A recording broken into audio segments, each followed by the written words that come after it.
Olá a todos! Meu nome é Emê Diógenes Santos, orientada pela professora doutora Liliana Gil Vargas, e vim apresentar o trabalho intitulado A Identificação de Grupos Vulneráveis dentro do contexto da globalização em um país de capitalismo periférico como o Brasil. As profundas desigualdades construídas ao longo da história da humanidade têm deixado um lastro de vulnerabilidade em grandes parcelas da população, em diversas latitudes e territórios ao redor do mundo, sendo essas vulnerabilidades intensificadas pelo processo de globalização.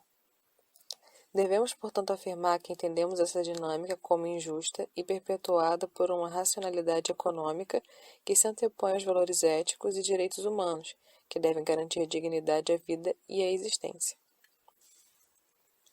É nesse contexto de globalização que, por um lado, sustentam luxos e estilos de vida modernos e confortáveis, padronização da beleza e do consumo, em que parece legítimo entender que esses benefícios só podem chegar a determinadas camadas da população em detrimento de outras, que por suas condições de etnia, cor, religião, opção sexual ou poder aquisitivo devem permanecer segregadas de outro lado da fronteira do desenvolvimento da sociedade.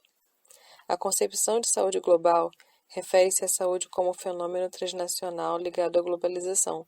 o que leva ao importante desafio de pensar sobre a saúde pública para além das relações internacionais entre países. Isso se deve ao fato de que o fenômeno da globalização relativiza conceitos e direitos, tornando vulnerável o que deveria permanecer inalterado, os direitos fundamentais sociais, levando a novos processos de reconfigurações territoriais, a flexibilização do trabalho, mercantilização da cidadania e saúde através do uso retórico de indicadores de saúde globais para a construção de políticas, principalmente em países pobres e em desenvolvimento. Essa dinâmica vai dando lugar à formação de subcategorias sociais, como os negros, os índios, as religiões afrodescendentes, os LGBTI+, os migrantes e refugiados, os deficientes físicos e assim por diante. Apesar de ser difícil localizar a origem de tanta discriminação naturalizada na sociedade contemporânea, parece-nos que a base de toda essa discriminação se localiza no racismo estrutural, que, segundo Almeida, permite que na estrutura da sociedade se adotem medidas discriminatórias com base nas características raciais dos indivíduos. O referido autor chama atenção para o fato do racismo fazer parte de um processo social e político, que ao longo da história cria mecanismos para discriminar pessoas e grupos de maneira sistemática.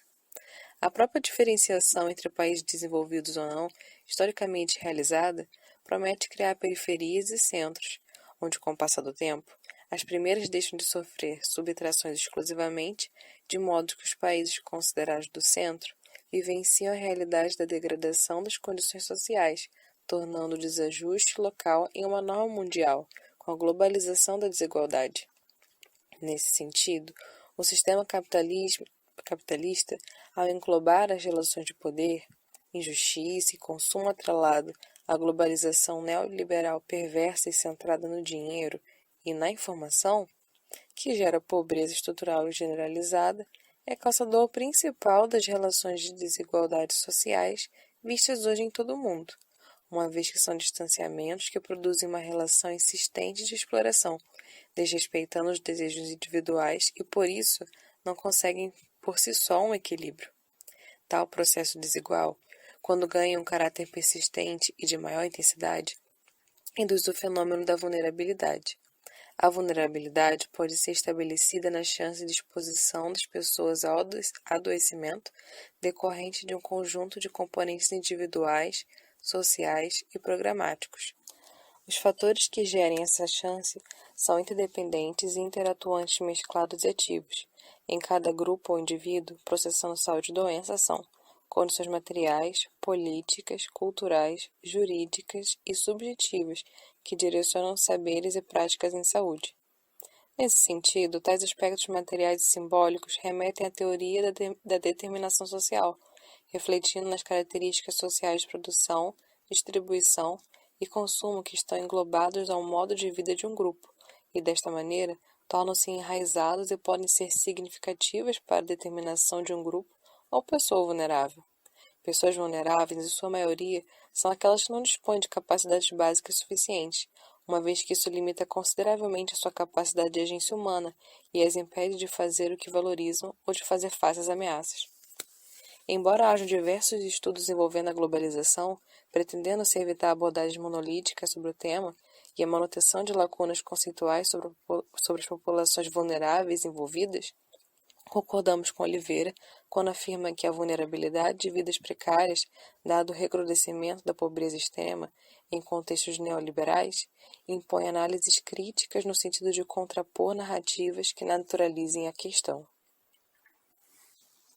Dessa forma, o presente trabalho teve como objetivo identificar grupos vulneráveis dentro do contexto da globalização, particularmente num país de capitalismo periférico como o Brasil. A presente pesquisa se trata de uma pesquisa exploratória e descritiva na modalidade bibliográfica. Foram consultadas fontes primárias e secundárias visando o alcance do objetivo. Os materiais selecionados para leitura foram coletados das plataformas Cielo e BVS, a fim de fundamentar academicamente as análises previstas nesse subprojeto. A partir da literatura analisada, constatou-se que no contexto da globalização, formam-se subcategorias sociais que passam por um constante processo de vulnerabilização social. Denotam-se agravamentos de fatores estruturais e estabelecimento de outros conjunturais. Dentre os muitos grupos que apresentam vulnerabilidades, podendo inclusive serem estas agregadas umas às outras, agravando-se mutuamente, pontua-se os trabalhadores informais, categorizados como trabalhadores sem carteira assinada, de empregador sem registro legal, de trabalhadores autônomos e trabalhadores familiares auxiliar, indicando importante índice de vulnerabilidade, onde indica a intensidade da desigualdade socioespacial e o grau de precariedade do mercado de trabalho. Homens que fazem sexo com homens, profissionais do sexo, mulheres transexuais, homens e mulheres heterossexuais de alto risco, que estão associados a múltiplos parceiros sexuais e baixa frequência no uso de preservativos, compõem um subgrupo vulnerável, portanto, às epidemias de HIV, H1N1 e pandemia do Covid-19, principalmente as mulheres primariamente cuidadoras e impactadas economicamente, dado o encerramento das escolas em países de baixa e média renda. Em oposição a isso, estudos em países ricos mostram a presença de variados grupos vulneráveis, corroborando a ideia de que o desenvolvimento de um país não está obrigatoriamente ligado à ausência de vulnerabilidade de sua população. Alguns desses grupos são minorias étnicas, idosos frágeis, residentes de lares de idosos, pacientes psiquiátricos de baixo status socioeconômico, migrantes, pacientes vulneráveis, deficientes visuais, incapacitados intelectualmente, pessoas em situação de rua e surdos com deficiência auditiva. Pacientes marginalizados vivenciam grandes males de saúde que podem agravar o estado de saúde, possibilitando maior morbidade prematura e risco de incidentes de segurança do paciente em comparação com a população em geral.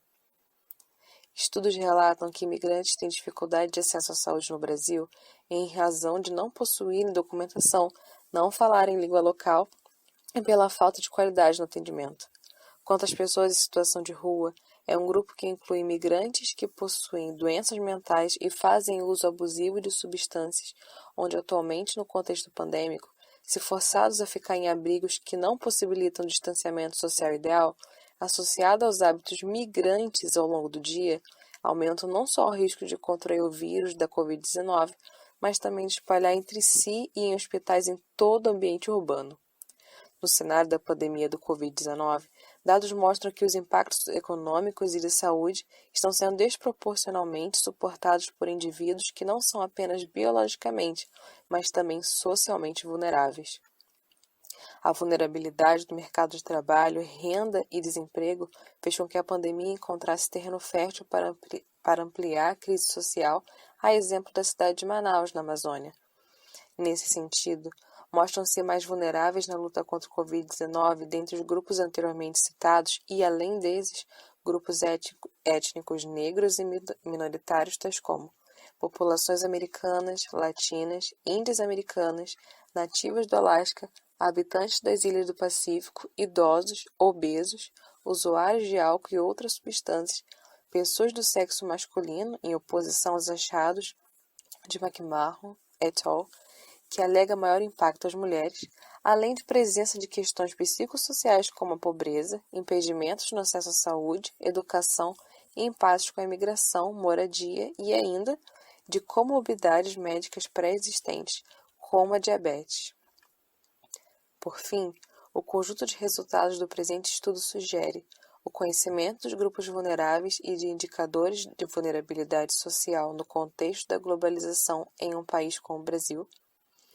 permite identificar e priorizar grupos com alta vulnerabilidade, além de orientar e adaptar intervenções visando essas populações. O desenvolvimento de um país não exime de possuir populações vulneráveis. O processo persistente da desigualdade social, ocasionado pelo distanciamento forçado de classes através das relações vigentes no sistema econômico de caráter exploratório, desencadeia o fenômeno da vulnerabilidade e ameaça o pleno desenvolvimento humano, perpetuando questões estruturais e conjunturais. Muitos dos fatores que geram vulnerabilidade não são transmutáveis e estão necessariamente ligados ao contexto social e organizacional. Portanto, uma tentativa de melhorar a segurança do paciente de grupos marginalizados requer que o sistema e aqueles que trabalham nele respondam e mudem de forma adequada. E aqui estão as referências. Obrigada.